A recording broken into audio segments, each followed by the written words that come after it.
Ein proletarischer Nachfolger Holden Caulfield ist der namenlose Ich-Erzähler und Antiheld des Romans Meine Schwester ist eine Mönchsrotte.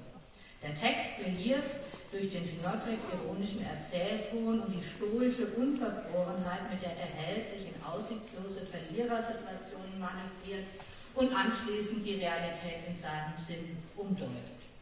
Es ist eine temporeiche Erzählung, die neben der Lächerlichkeitskomik eines traditionellen Bühnenschwanks durchaus noch andere, subtilere Stilarten des Humors aufzuweisen hat und dem Leser ein Milieu präsentiert, dem man innerhalb der Jugendliteratur nur ganz selten begegnet.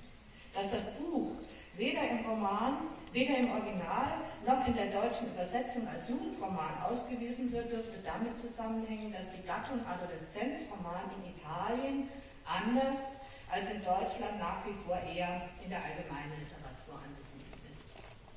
Nicht mit den Texten.